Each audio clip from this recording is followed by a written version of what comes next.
अब सवाल नंबर अगला है 13, उसी एक्सरसाइज का एक्सरसाइज 10.3।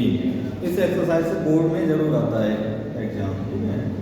तो ये सवाल है, यदि vector A, vector B, vector C का मात्रक सदिश इस प्रकार है कि vector A plus vector B plus vector C बराबर 0, तो A dot B, A vector dot B vector plus B vector dot C vector plus dot C vector plus C vector dot A vector बराबर का मान हमें याद करना है।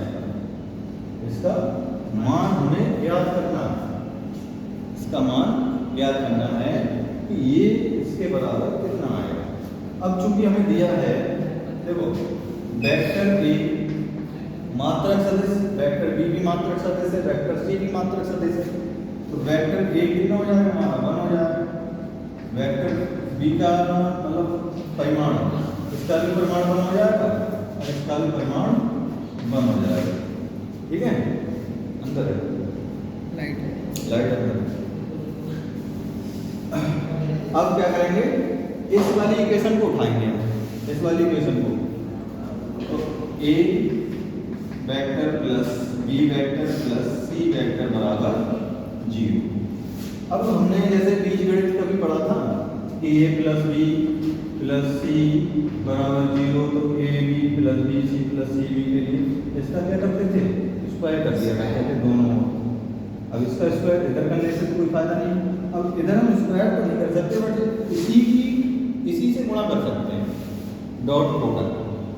तो यहाँ हम कर सकते हैं ए प्लस बी वेक्टर दोनों पे into C vector plus C vector dot A vector plus B vector plus C vector बराबर 0 से इधर गुणा करेंगे तो वही आएगा, डॉट प्रोडक्ट 0 के साथ वही निकलेगा, कोई फायदा नहीं रहेगा। अब इसकी मल्टीप्लाई कर लो इससे, तो ये हो जाएगा।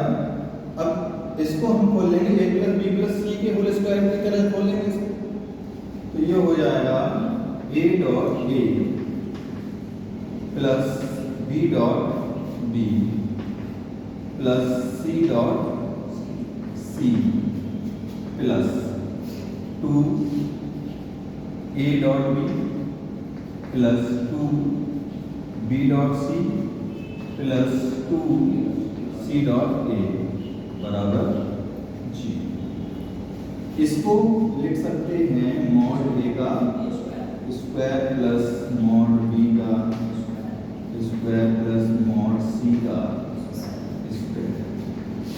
यहाँ से दो सम में कॉमन ले बचा क्या, ए डॉट बी वेक्टर लगाना सकते plus B dot C plus C dot A बराबर। अब इनकी वैल्यू तो हमारे पास 1 है, इसकी 1 है, इसकी 1 प्लस ये भी 1 प्लस ये भी 1 plus 2 into A dot B vector plus B vector dot C vector plus C vector dot A vector बराबर 0।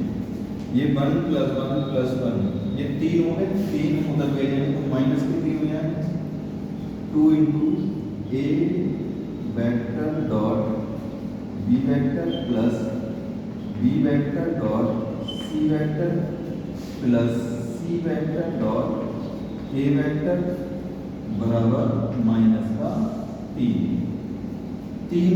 अब ये 2 गुणा में उधर जाएगा तो क्या हो जाएगा, बटे में पहुंच जाएगा, A vector dot B vector plus B vector dot C vector plus C vector dot A vector बराबर हो जाएगा -3 का।